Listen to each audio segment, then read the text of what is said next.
Bienvenidos y bienvenidas a un nuevo podcast de Voces del Cambio, un proyecto de Talento para el Futuro en colaboración con el Ministerio de Trabajo y Economía Social.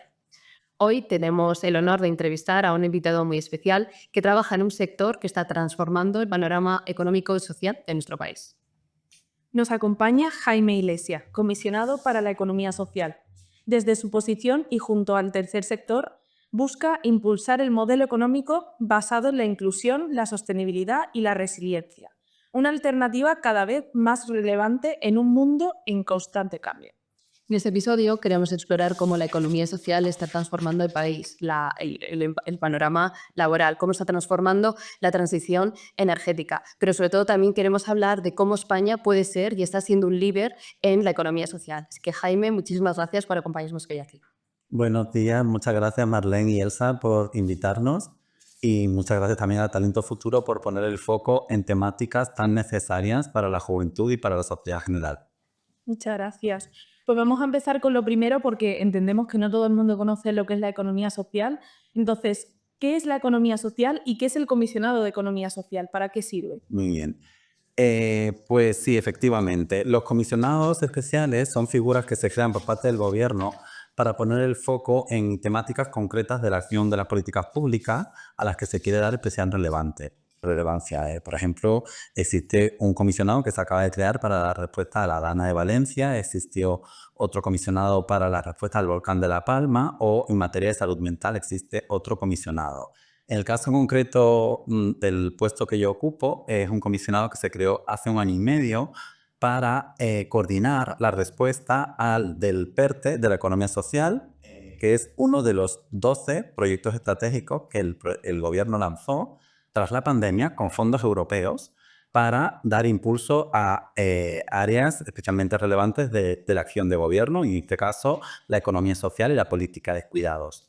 Desde el comisionado tenemos un equipo joven pero dinámico, llevamos trabajando año y medio en dar ese impulso mediante el PERTE a la economía social, pero también impulsamos otros proyectos estratégicos, como por ejemplo el Hub de Vanguardia de la Economía Social, que vamos a abrir en la ciudad de San Sebastián en enero, la Capitalidad Española de la Economía Social, que el año que viene asumirá la ciudad de Murcia, o la Agenda Internacional de la Economía Social. Y efectivamente, quizás conviene empezar esta entrevista poniendo un poco de luz en lo que es la economía social. La economía social es una gran desconocida, pero realmente es un sector muy potente en nuestro país que genera el 10% del PIB, el 12% del empleo y que existe un total de 74.000 empresas que se dedican hoy en día a la economía social. La economía social básicamente contempla todas las iniciativas empresariales que tienen un fin social. Ello conlleva una serie de principios como por ejemplo la solidaridad, la ayuda mutua, la reinversión de los beneficios en el fin social de la empresa o también la gobernanza colectiva y democrática de la empresa en sí, es decir, los trabajadores son también socios de la empresa y mayormente están en los consejos de administración, deciden el rumbo de la empresa, lo cual claramente diferencia a estas empresas de las empresas tradicionales, ¿no? Desde el punto de vista de qué se hace con los beneficios, el fin objetivo que se persigue y cómo se gestiona esa empresa. Son empresas de muy distinto tipo. El caso más paradigmático conocido son las cooperativas, pero también existen las empresas de inserción, los centros especiales de empleo, las cofradías de pescadores o las mutualidades, las asociaciones y fundaciones que generan actividad económica, en fin. Existen múltiples fórmulas y todas ellas muy interesantes también para esta juventud que quiere emprender y comenzar a hacer cosas nuevas y diferentes. Justo el objeto de este podcast es darle voz a iniciativas que están trabajando en la economía social, porque muchas veces ¿no? Hay gente que no se da cuenta que igual es parte de ese 10%. Entonces te queríamos preguntar, y ya lo estabas adelantando un poco, ¿no? En términos de innovación, ¿cómo podemos diferenciar estas empresas de la economía social de una empresa tradicional, sobre todo igual más en términos de creatividad o capacidad de adaptación en torno a estos nuevos retos que tenemos, ¿no? Porque sí que es verdad que hay una parte fundamental que es la jurídica, ¿no? Una cooperativa nunca va a ser lo mismo que una SL, pero más allá de la forma jurídica, ¿qué tiene de especial esta economía social? Sí, yo creo que me quiero centrar en dos ideas que caracterizan, yo creo, especialmente a este sector. Uno es la capacidad de resiliencia. Al ser una estructura en la que se comparten los riesgos, las decisiones, los beneficios, y en la que además hay una distribución salarial mucho más equitativa que en la empresa tradicional. Normalmente en las cooperativas, por ejemplo, la diferencia salarial entre la persona que más cobra y la que menos es de 1 a 6. Obviamente no es la situación de la empresa tradicional, como podéis imaginaros. Son empresas mucho más resilientes ante las dificultades, ante los periodos de inestabilidad, de incertidumbre. Tiene una capacidad de respuesta mucho mayor ante estos retos. Lo vimos con el COVID, la destrucción de empleo fue mucho menor en las empresas de la economía social que en el resto de la economía. Y otra gran característica yo creo que es la capacidad de adaptarse al territorio, de anclar la población al territorio. La economía social está muy presente en la pequeña comunidad, en la pequeña aldea. Dado que no se rige puramente por un interés económico, muchas veces los servicios sociales públicos esenciales en la pequeña comunidad a nivel de transporte, de cuidados, de provisión de productos básicos, lo hace o viene de la mano de la economía social. O sea que me querría quedar con estas dos gran características de la economía social, la resiliencia y el anclaje con el territorio. De hecho, creo que me acabo de acordar cuando estabas comentando que es más resiliente, que Duralex no se convirtió en una cooperativa, ¿no? Para no morir. Efectivamente. Es un caso que ocurrió este verano. La empresa Duralex, productora de cristal, como sabéis, en Francia, aunque también ha tenido históricamente fábricas en España. Ante la posibilidad de cierre, los trabajadores se autoorganizaron, asumieron la gestión y la capitalización de la sociedad y empezaron una nueva etapa en la que ellos mismos eran los dueños y señores de destino de la empresa, que yo creo que es un buen ejemplo de cómo también los trabajadores ante situaciones de crisis pueden también dar una respuesta por su parte y asumir el control de la entidad. Creo que a veces no se tiene esta idea, ¿no?, de resiliencia de los proyectos que son del tercer sector. Y entrando también en la parte de innovación que hemos comentado, ahora estamos viviendo dos transiciones muy importantes, que son la transición ecológica y la transición digital. ¿Cómo se puede adaptar un poco la economía social y ayudar también a estas dos transiciones que las estamos viendo en toda la sociedad? Pues sí, yo he de decir que también que la economía social, por su propia idiosincrasia, por sus valores, ya está haciendo los deberes y está afrontando desde hace tiempo estas dos transiciones con cierta solvencia. En materia de digitalización, por ejemplo, el proyecto estratégico que se coordina desde el Ministerio de Trabajo y Economía Social, de hecho, tiene importantes líneas de trabajo en materia de digitalización de los servicios públicos, digitalización de las políticas de cuidado, o, por ejemplo, hay una línea también del Ministerio de Transformación Digital que está incluida en el PERTE, de creación de espacios de datos para las empresas de la economía social, datos que comparten, que son de interés para la empresa, con total seguridad y confianza. La economía social es sostenible, es uno de los valores que tiene incorporado en su ADN desde siempre. Y de hecho, ante un ciclo con muchos retos e incertidumbres en la comunidad internacional, como veis, en el que todavía no estamos logrando avanzar lo suficiente en la Agenda 2030, la economía social se puede considerar un verdadero acelerador de la consecución de los objetivos de desarrollo sostenible. Las empresas de economía social están más adaptadas y más capacitadas para hacer frente a todos esos objetivos de desarrollo sostenible que marcó Naciones Unidas, ya sea el trabajo decente, la igualdad, la creación de alianzas público-privadas, desde luego una economía apta y una economía de futuro. Uno de esos ODS, ¿no?, es el 13, que habla de esa acción climática, y otro también, que creo que es el 9, que habla de energía asequible. Queríamos preguntarte cuál es el papel, ¿no?, de la economía social, en particular dentro de la sostenibilidad, que la sostenibilidad es una palabra muy amplia, dentro de la transición energética, ya que, por ejemplo, en España, ¿no?, somos un país líder en esa transición energética con las energías renovables de las que disfrutamos. Sí, en este punto yo pondría en valor la labor que desarrollan las cooperativas energéticas. Sabéis que en nuestro país, de hecho, es un sector de creciente impulso y extensión territorial. Son cooperativas que se caracterizan básicamente por dos elementos. En primer lugar, por la producción 100% de energía renovable y, en segundo lugar, por la gestión democrática de la empresa. Es decir, los trabajadores, los socios de la empresa también pueden participar en las estructuras de gobierno, en la Asamblea General y participar en el rumbo de las grandes decisiones de futuro de la empresa. O sea que quizás poner en valor el papel que juegan estas cooperativas. En España, por ejemplo, por poner algunos ejemplos, está la Solar en la región de Murcia, Energética Coop o Som Energia en Cataluña, que tiene hasta 85.000 socios y que obviamente son modelos de gestión muy diferentes respecto al oligopolio tradicional del sector energético. Y pensamos que realmente si la sociedad supiese el valor añadido que estas empresas aportan, quizás, desde luego, se le daría una vuelta a cómo está el mercado energético y eléctrico en nuestro país. O sea, que podemos decir que sí que hay casos de éxito de organizaciones del tercer sector que están apoyando en este sentido la transición ecológica. Efectivamente. Cualquier ciudadano puede darse de alta en una de esas cooperativas energéticas que he mencionado con un cambio de titularidad. También hay otros ejemplos, por ejemplo, en el sector de los transportes, de las cooperativas de transporte que me gustaría poner en valor. Las cooperativas, al tener una, digamos, distribución del riesgo y de la inversión entre muchos socios, tienen una capacidad de inversión mayor.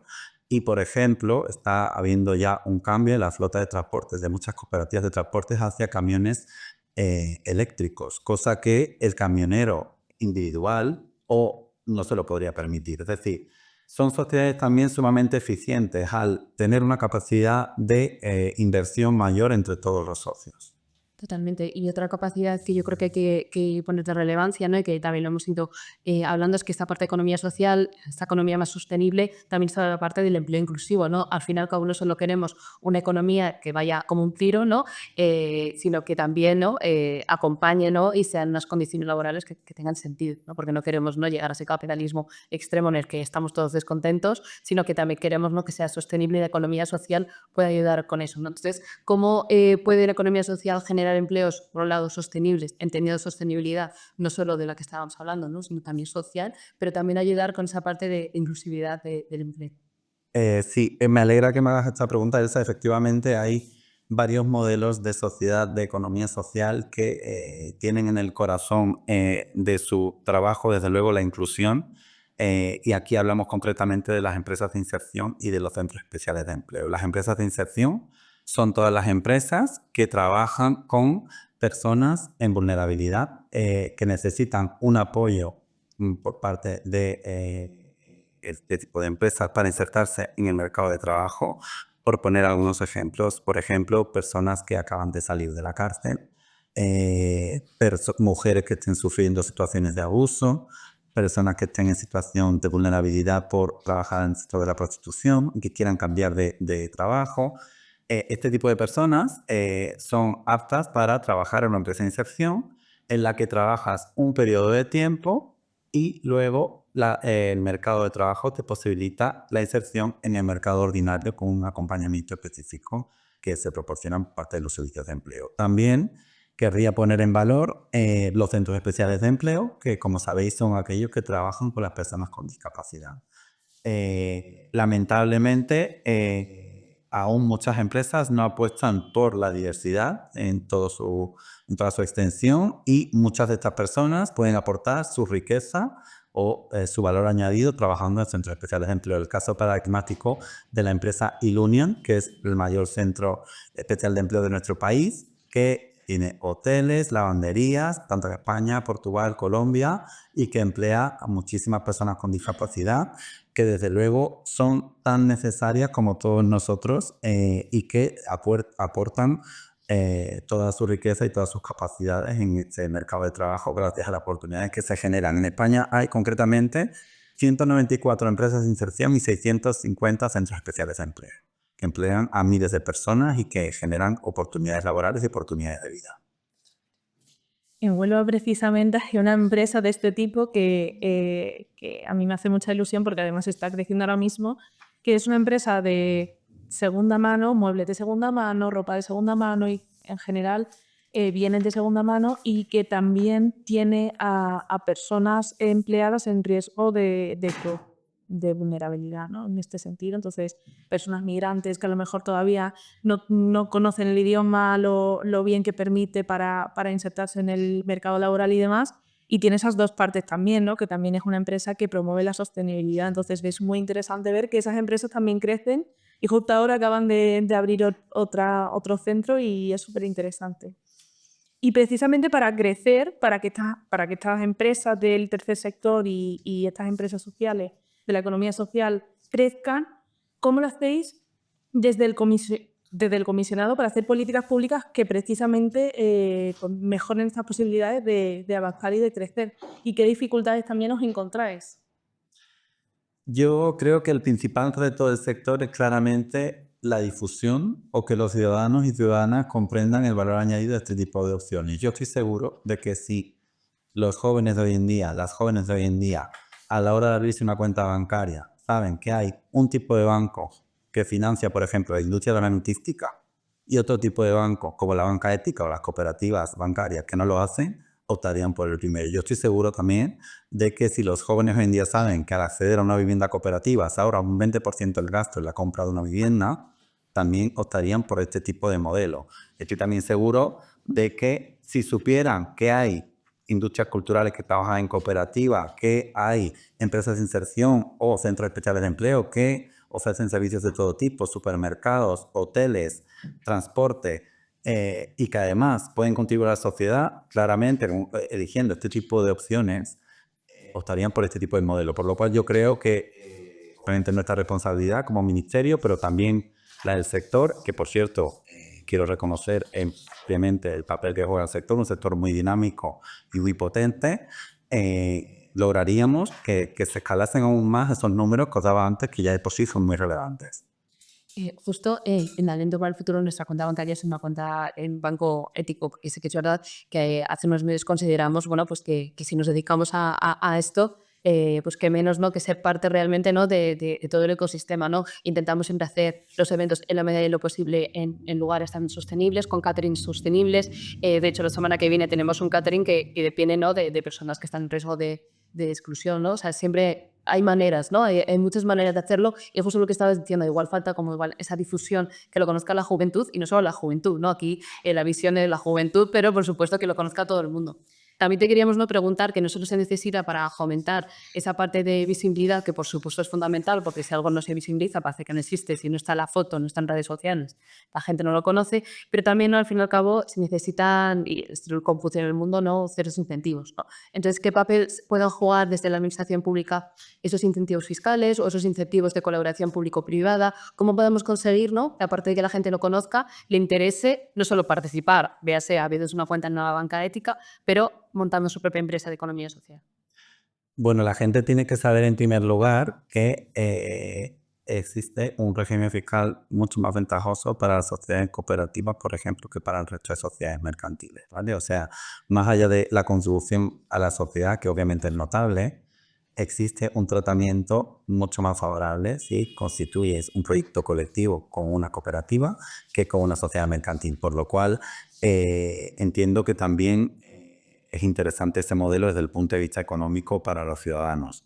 Por supuesto que somos partidarios también de apoyar la colaboración público-privada. De hecho, una de las líneas de trabajo del proyecto estratégico de la economía social del que os he hablado es precisamente escalar proyectos que estén funcionando de manera privada con fondos públicos.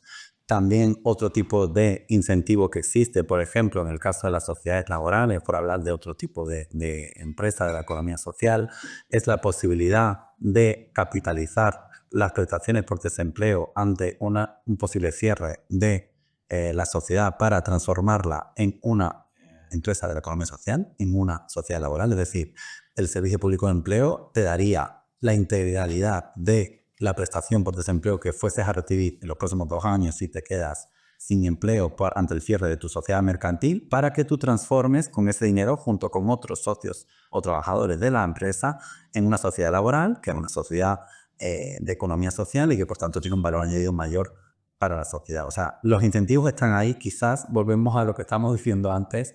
Claramente tenemos una tarea pendiente de difusión y nos viene desde luego muy bien que espacios como este pongan el foco en el sector. Así que muchas gracias de nuevo también por esto.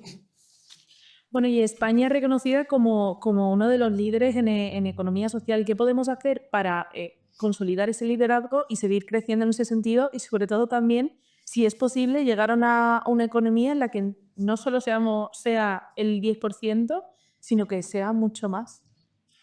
Sí, efectivamente, yo antes de ocupar este puesto, de hecho, coordinaba la Unidad Internacional del Ministerio de Trabajo y Economía Social, y la verdad es que hemos vivido en los últimos años hitos que efectivamente reafirman el liderazgo de España en este sector, y la verdad es que es un orgullo saber que la economía social se identifica, entre otros, con nuestro país. Por poneros algunos ejemplos.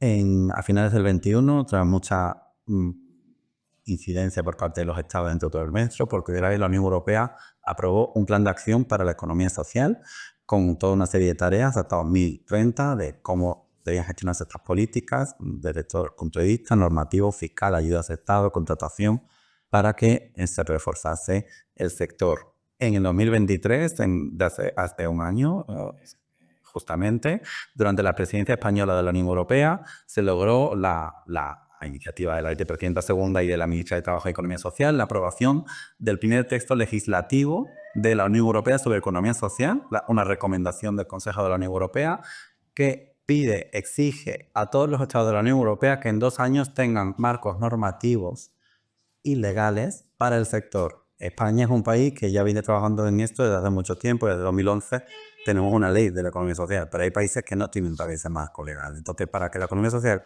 se fortalezca en la Unión Europea, lo primero es que tenemos que tener marcos legales, fiscales, de acompañamiento al sector, que obviamente lo diferencien y lo apoyen. Eso a nivel de la Unión Europea. A nivel de Naciones Unidas, España logró en abril de 2023 la aprobación de la primera resolución de la Asamblea General de Naciones Unidas sobre economía social y solidaria, un hito que nuestro país lideró junto con Chile y con Senegal. Un texto paradigmático en el que desde Naciones Unidas se pide una serie de cosas a todos los organismos de Naciones Unidas, a todos los países que forman parte de la organización, para que nuevamente el sector se refuerce. Y este hito se ha visto reafirmado hace escasas 2 semanas. Hemos tenido la segunda resolución. Ya hay un compromiso por parte de Naciones Unidas y de todos los estados de Naciones Unidas en que cada 2 años esa resolución se va a renovar, se va a actualizar el lenguaje, se van a actualizar los compromisos, y Naciones Unidas va a tener un debate a más alto nivel cada 2 años entre todos los países sobre la economía social, dado que esto no debe ser una experiencia solo de España, debe ser una experiencia global que ayude también a que muchos otros países avancen hacia modelos de desarrollo más inclusivos y más sostenibles. Y por cerrar, también nos diremos que en el ámbito iberoamericano estamos trabajando intensamente. Este año hemos constituido una red iberoamericana de países que promueven la economía social, liderada por España y por México, que tiene ya una decena de países y que va a estar haciendo encuentros regulares y intercambiando buenas prácticas para que también a nivel iberoamericano se fortalezca este espacio.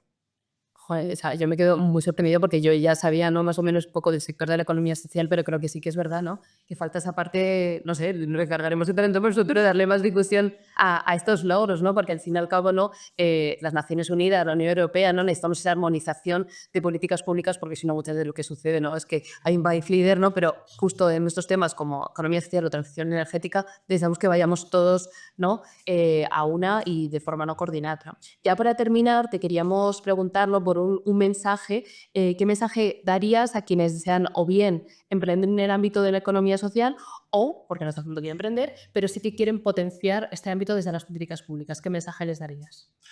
Bueno, yo creo que efectivamente tanto a la persona que quiere emprender como al ciudadano que toma día a día decisiones sobre cómo gestiona su pequeña economía o qué tipo de sectores quiere potenciar, decirles que existe la economía social, que es una economía que es economía, pero que es una economía que también con la que hacemos frente a todos los retos que actualmente padecemos como humanidad, desde todos los sectores, el sector de la banca, la vivienda, la cultura, el transporte, la alimentación, y que aquellos emprendedores jóvenes que quieran lanzarse, que la economía social está ahí, que es una fórmula muy ventajosa, que tiene incentivos y que además contribuye a la sociedad. Así que os animéis, y que apostéis por la economía social. Es mi mensaje de hoy. Y sobre todo, muchas gracias a vosotras también por poner el foco en este sector. Pues muchísimas gracias, Jaime, por acompañarnos. Ha sido un privilegio tenerte aquí y yo creo que, como dice Elsa, también tenemos una tarea de talento de dar a conocer la economía social entre jóvenes que al final quieren implicarse y quieren ver opciones para que su opción laboral muchas veces esté vinculada con su propósito, ¿no? Que es súper importante. Así que muchas gracias. A vosotras. Y también, ¿no?, a quienes escuchan y que nos están viendo, gracias por acompañarnos en este episodio. Os animamos, ¿no?, a explorar más la economía social porque realmente no hemos visto que tiene un impacto transformador, que ya hay unas cifras que son muy buenas, ¿no?, que al fin y al cabo está empleando a miles de personas. Hay miles de pymes en España que se están dedicando a esto, pero necesitamos que todos sepamos, ¿no?, ser la economía social y contribuir a ella. Así que muchas gracias por ser parte de esta aventura, ¿no?, y de este podcast, Voces del Cambio, que es un proyecto de Talento para el Futuro junto con el Ministerio de Trabajo y Economía Social. Así que muchas gracias.